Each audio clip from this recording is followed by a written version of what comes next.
Assalamualaikum warahmatullahi wabarakatuh. Ngadongeng deui mitra-mitra pemirsa direncangan ku Mang Guru. Mang Guru bade mangdongengkeun deui neraskeun hanca carita anu katunda kalayan judul Banjir Getih di Dharma Patih. Ieu dongeng karangan Kang Heri Supriyadi Cianjur. Sok kaparayun sadayana.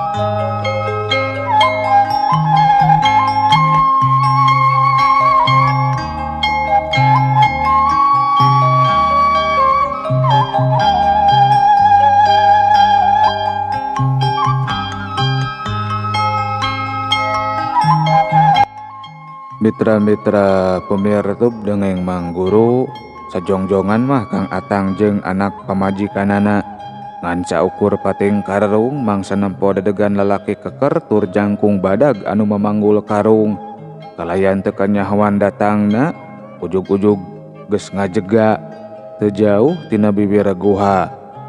Si Utih anu tayohna mah kahudangkeun adon ngajengjeun digigireun eta jirim. Saha ari anjeun? Ceuk Kang Atang neuteup ka eta lalaki. Teu kudu sieun. Kaula titahan Ki Patih Cakra datang ka dieu. Dititah nganturkeun beas. Tembal eta lalaki siga nu nyahoeun kana kasieun Kang Atang. Kituna teh bari nunda karung digigireunana. Duh hatur nuhun pisan kitu. Mangga atuh kalabat heula, ceuk niati mah malah siga anu bungaheun pisan. Teu kungsi ngadagoan dititah 2 kali, eta lalaki ngoloyong nyamperkeun Kang Atang sakulawarga gek digigireun Jang Aji. Nyimas Sakaryati, Raden Garantang, oge Raden Aji Cakrawiguna. Kaula bungah pisan diidinan tepung jeung aranjeun minangka turunan anu nyesa ti kulawarga Kangjeng Prabu. Keke, nah gening salira bet uningan ame lengkep abdi sareng pun bojo kalih pun anak. Ceuk Kang Atang rada ngajenghok sabab ari ceuk pangrasana mah ngaran lengkep dirina jeung anak pamajikanana teh saurang oge taya anu dibere nyaho. Kaula oge dibejaan ku Ki Patih. Oh, dupi jenengan salira saha kitu? Ceuk Kang Atang teu kungsi tetelepek deui ngeunaan Ki Patih anu nyahoeun kana ngaran lengkep dirina jeung kulawargana. Da geus pugu ari Ki Patih mah jalma liluhung. Ngaran kaula Galingging. Kaula salah saurang prajurit anu satia ka Kangjeng Prabu Silokawi Cakra. Tapi nah geuning mamang mah anom keneh. Ceuk Jang Aji teh kerung-kerung wae nalak-nalak dedegan eta lalaki anu keur diuk digigireunana.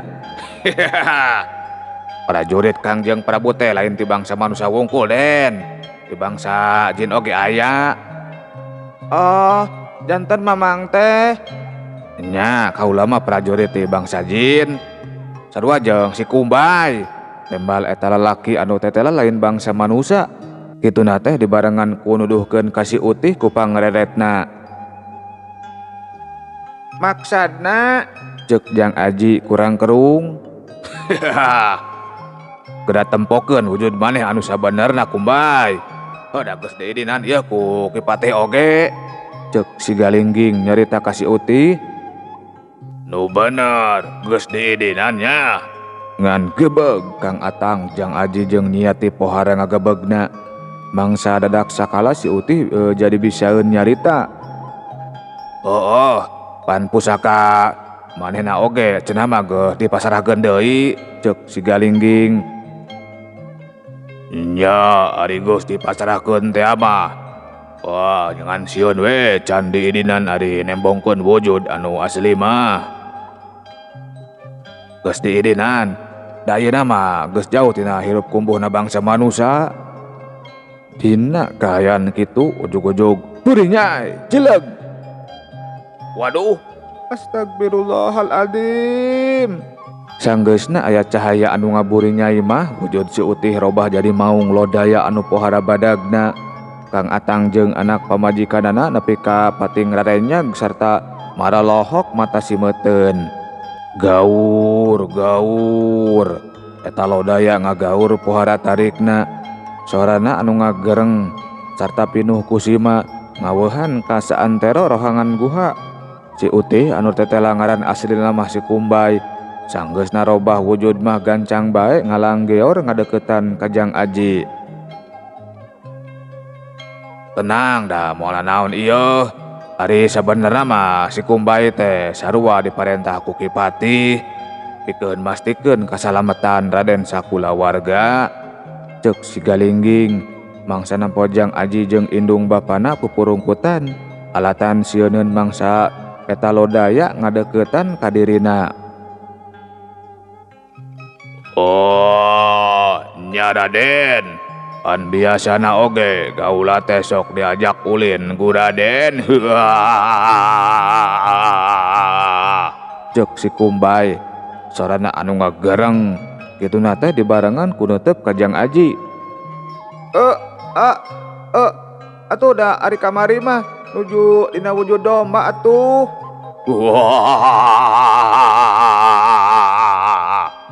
Oh, bisi sieun mah kaula rek robah deui kana wujud domba. Teu kudu resep keneh kitu, bieu mah reuas keneh we. Ceuk Jang Aji langsung nyarek. Gaur gaur. Si Kumbay ngagaur siga anu bungah pisan. Anu saterusna mah ludat ledot kana pingping Jang Aji. Duh pisalira wujud aslina samodel kumaha kitu. Ceuk Kang Atang neuteup ka si Galingging kalayan nembongkeun ka marasaran. Matak pidagor kana lalangit guha ari kaula ngajirim dina wujud anu sabenerna mah. Da wujud asli kaula mah pohara badagna. Sarupi wujud buta kitu. Bisa disebutkeun kitu. Dupi Ki Cakra sareng anu sanesna ayeuna aya di marana kitu. Ceuk Nyiati karek waneun deui milu nyarita. Kituna teh bari rutret ka si Kumbay jeung ka si Galingging. Aya di hiji patempatan anu dipager ku bebenteng goib. Salila ieu Kipatih jeung ratusan prajurit anu satia keur ngumpulkeun kakuatan pikeun ngarebut deui Darmapati. Ceuk si Galingging anu nemalan. Ajak Aji nepangan Ki Cakra mang. Aji hoyong ngiring ngarebut deui kerajaan Darmapati. Ceuk Jang Aji nyelengkeung sumanget pisan. Geus sakuduna atuh Raden. Tapi da ayeuna mah can waktuna. Raden masih keneh bau cucunguk. Tembal si Galingging ditungtungan ku seuri nepi ka lelengakan. Tong nganggap enteng mang. Dua prajurit oge areleh ku Aji mah. Ceuk Jang Aji siga anu keheul mangsa diseungseurikeun teh. Eta mah prajurit nawe tukang malolor wungkul Den. Prajurit Darmapati anu ayeuna ari anu enuhungna mah arang barijil. Komo para tukang sihir anu saraktina mah narumpi we di jero karaton. Aya tukang sihiran mang. Loba. Ti bangsa jina oge loba. Matak baheula kungsi nepi ka kateter oge. Aji ajarkeun kesaktian atuh mang. Ceuk Jang Aji pohara dariana. Pasti ngan lain ku kaula, tapi langsung rek digembleng ku Kipatih Cakra. Anu leres mang. Nya daguan we dina waktuna nya. Orse. Ceuk Jang Aji nepi ka surak awahing ku bunga. Gaur. Si Kumbay ngagaur ari Kang Atang jeung Nyiati mah ngan saukur silih raret bari arunggut-unggutan siga anu pohara reueusna mangsa nempo sumanget anu jadi anak anu pohara ngababelana. Ayeuna kaula rek mulang heula da teu diidina lila-lila. Ceuk si Galingging rutret ka sararea. Geus kitu mah burih Nyai belesat. Kalayan teu kungsi ngadaguan heula jawaban. Sanggeusna robah kana cahaya beureumah si Galingging ngabalesat ninggalkeun Kang Atang jeung anu sejenna. Mitra-mitra pemirtub dongeng Mang Guru, urang tunda heula kahirupan Kang Atang sakulawarga anu dina mangsa harita mendeng pating polohok alatan nyaksian rupa-rupaning kaahengan. Ayeuna urang samper heula kaayaan di karaton Karajaan Darmapati.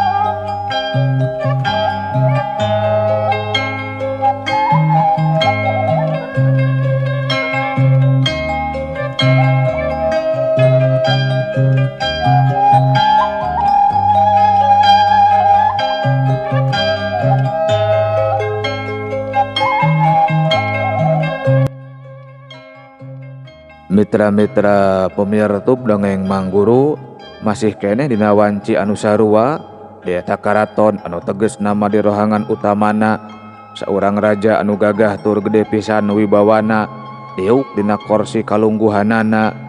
Prabu Raksapada tea tayoh nama dina puluhan kursi anu meh ngariung tempat diukna eta raja. Dariuk jalma-jalma anu tinadang dana nama meh kabeh sarua, malah mah Raden Angkara oge aya dina eta riungan. Jadi turunan si Silokawi Cakra teh aya keneh anu nyesa. Raja netep seukeut ka saurang nini-nini anu papakeanana sing sarua hideung. Yakin pisan abdi mah Kangjeng Prabu, pasti aja budak teh Dulunan Prabu Silokawi Cakra, malih masih ganya jomba aju anu eta budak teh lain jomba samanya ya, tapi sarupanying jomba mamajihan. Tembal eta nini-nini kalayan pohara pisan dariana. Panjinggal abi oge sami pisan Kangjeng Prabu, ngan ari dicoropong di manya-manyanya mah poek siganya mah dihalangan ku bebenceng goib anu pohara kuatnya. Ceuk saurang aki-aki nyelengkeung nepikeun papanggihna. Goblok, ari kumaneh geus diteangan euy, ceuk Prabu Raksapada netep ka Raden Angkara. Parantos Kangjeng Prabu, meh unggal lembur tos dipapayan. Teangan deui nepi ka kapanggih, lamun can kapanggih maneh montong waka ngadu hayam atawa ngadu domba oi. Unjuk sumangga Kangjeng Prabu. Siga anu berat Raden Angkara teh ari nepi ka kudu ningalkeun karesepna mah. Maraneh oge kasup anjeun Kipati. Teangan di mana ayana eta jalma-jalma anu ngaranna Si Atang jeung anak pamajikanana. Mun geus kapanggih odaran kabehanana nya, ceuk Prabu Raksapada tutunjuk ka sakabeh jalma anu harita keur ngariung dirina. Dawuh timbalan Kangjeng Prabu, kitu cenah cararea saur manuk nyanggupan parentah rajana. Nyai Manik, Bagoncrang, kerahkeun sakabeh jin pikeun neangan eta jalma, ceuk Prabu Raksapada. Lotret ka nini-nini jeung ka aki-aki anu tayoh nama minangka juru nujumna karajaan. Anu dibere parentah gancang arunggeuk bari acong-acongan, geus kitu mah buri Nyai, las. Sanggeusna aya cahaya beureum anu ngaburi Nyai mah eta nini-nini jeung aki-aki anu disebut Nyai Manik jeung Mbah Goncrang ngariles tina riungan.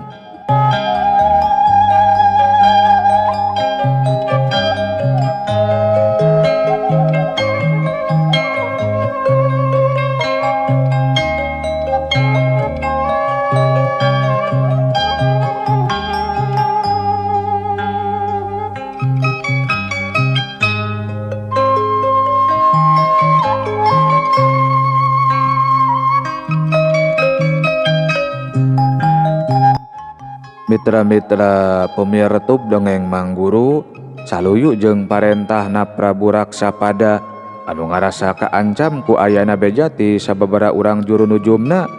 Yen turunan Prabu Silokawi Cakra aya keneh anu nyesa, isukna sakabeh abdi dalam kerajaan burber kaditu kadieu. Sejamaluruh Kang Atang jeung anak pamajikanana sarumanget pisan dabubuhan diiming-iming ku hadiah ti raja anu pohara gedena. Teu beda jeung Kipatih katut Raden Angkara anu jadi anakna. Isuk-isuk keneh duanana geus miang ninggalkeun karaton, dituturkeun ku dua prajurit anu marenganana. Sanggeusna nyorang perjalanan anu lumayan lila, entuk nama Kipatih Raden Angkara jeung dua urang prajuritna aranjog ka hiji pilemburan anu masih keneh kaasup kana wewengkon kerajaan Darmapati. Reg sararea ngeureunkeun kudana di hareupeun hiji imah anu kabeneran pisan harita teh anu boga imahna keur ngawarangkong di tepas imah. Sanampona aya Kipatih jeung anu sejena gancang sararea nyamperkeun kaburuan anu saterusna mah dareku sarta acong-acongan nyembah di hareupeun kuda anu keur ditumpakan ku Kipatih jeung ku Raden Angkara. Bade ngahaturkeun sembah baktos Kipatih Purwasesa, ceuk lalaki anu pangkolotna acong-acongan nyembah ka Kipatih anu tetela geuning ngaranna Kipatih teh Purwasesa. Ulu balang, kaula jeung sakabeh abdi dalam kerajaan dititah neangan kula wargana si Atang. Maneh nyaho di mana ayana eta si Atang jeung anak pamajikanana ha?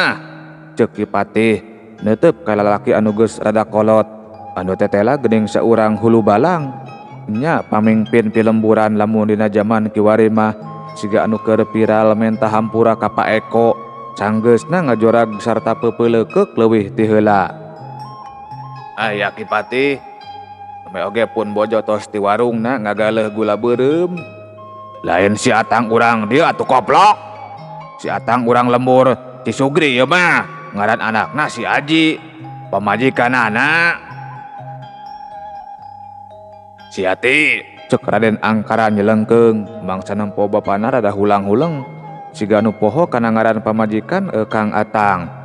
Tah eta ngaran pamajikanana teh si Ati kalabur ti Cisugri alatan boga kasalahan anu pohara gedena. Duka tuh ari eta mah abdi oge teterang Kangjeng Pati.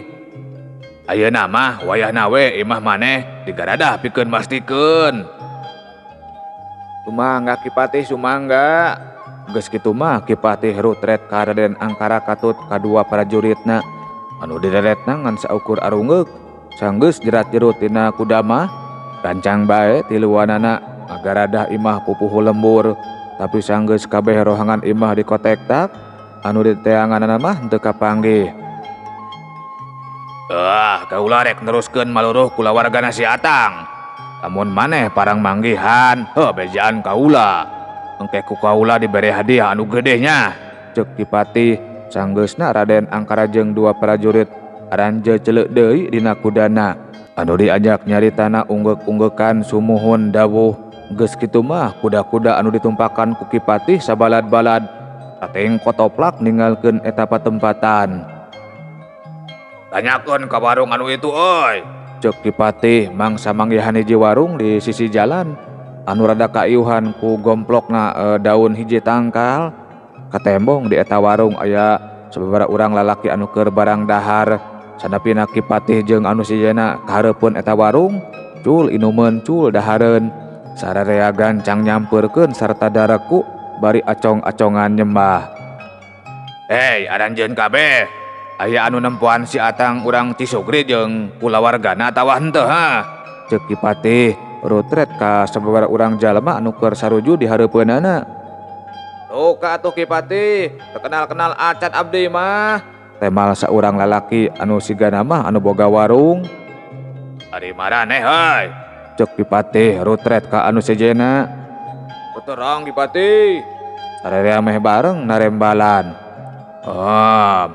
Hayu oi. Sanggeus menang jawaban anu samodel kitu mah, langsung bae Kipatih ngajak Raden Angkara jeung dua prajuritna pikeun neruskeun deui lalampahanana. Aya naon nya oi? Tanya saurang lalaki ka baturna.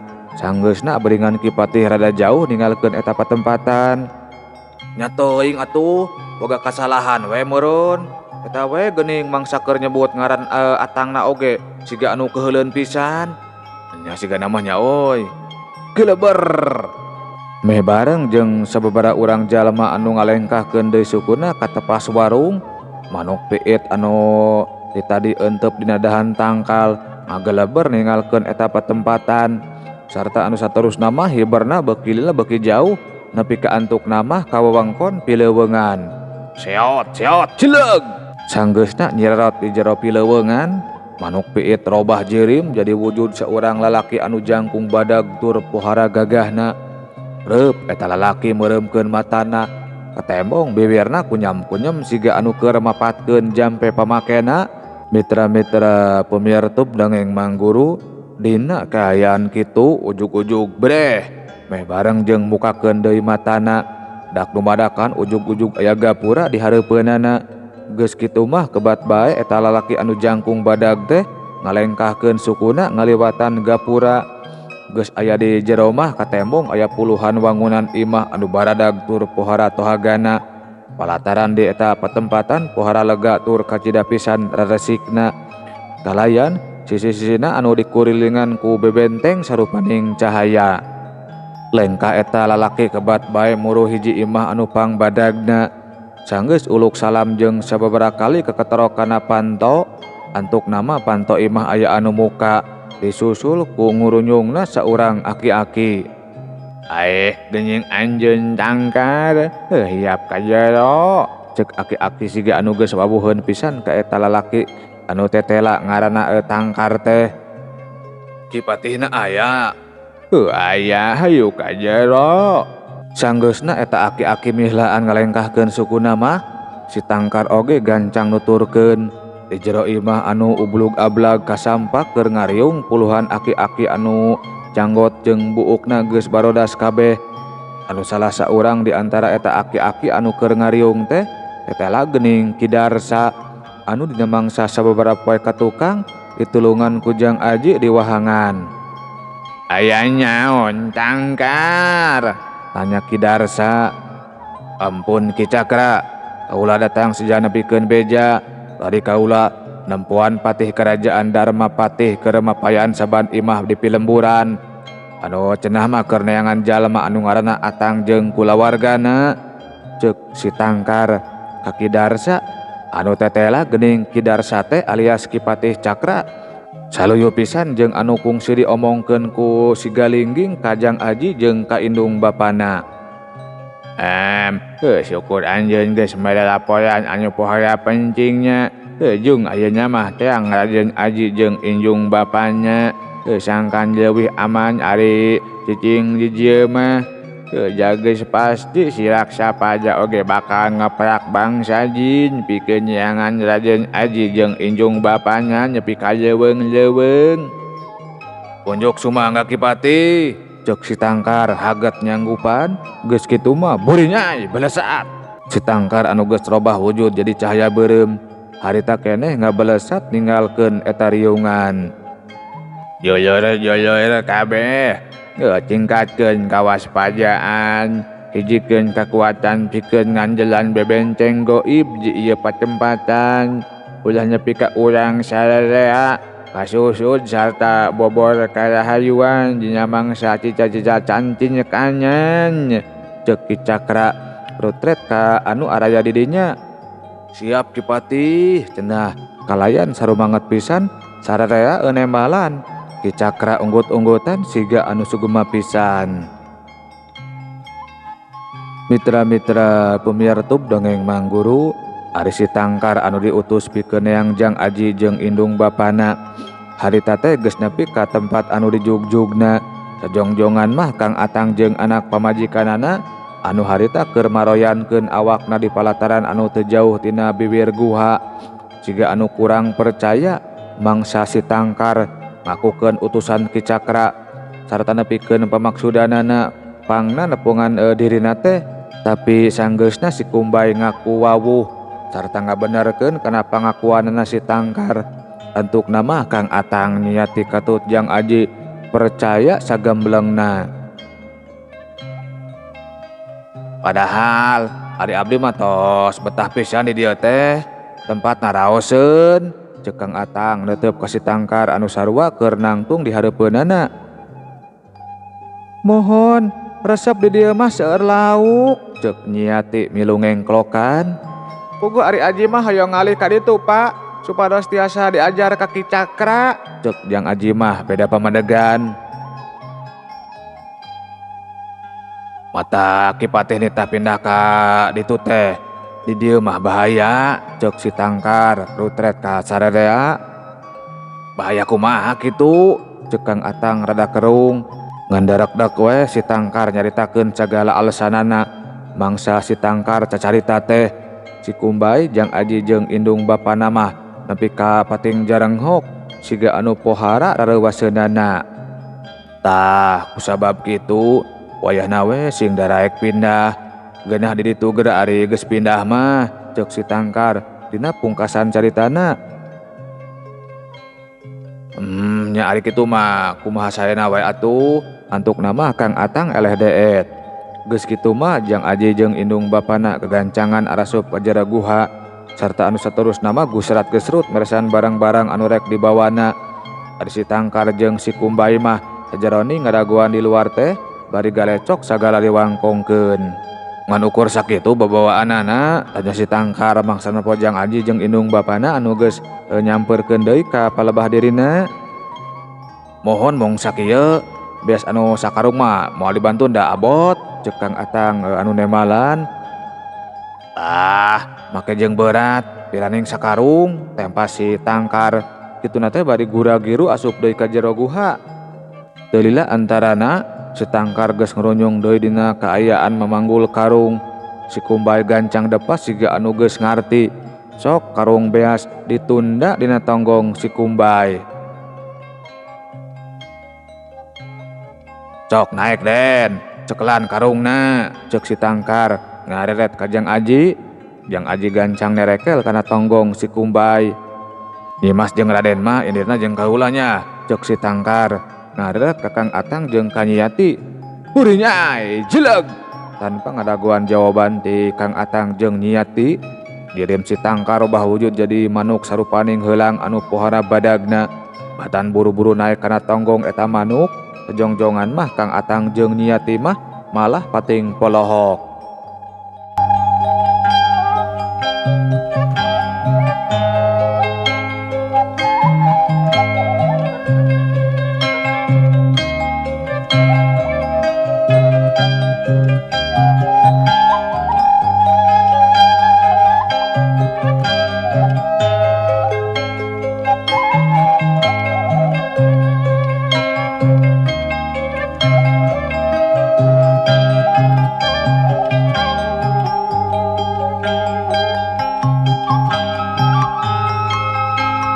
Hayu atuh, rek naek moal, cek si Tangkar rutret ka Kang Atang jeung ka Nyi Yati.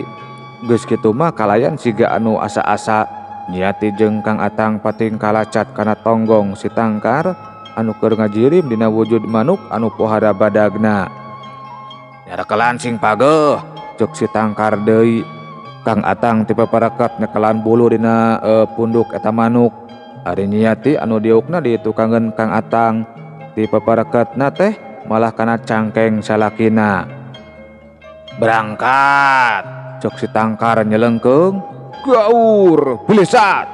Si Kumbay miheulaan ngablesat mawa Jang Aji, dituturkeun ku si Tangkar anu mawa Kang Atang jeung Nyi Yati. Yeh cag heula nya hei, sakitu anu kapihatur insyaallah sanes waktos ieu dongeng urang teraskeun deui. Manggur sejambit mungguramit mundur.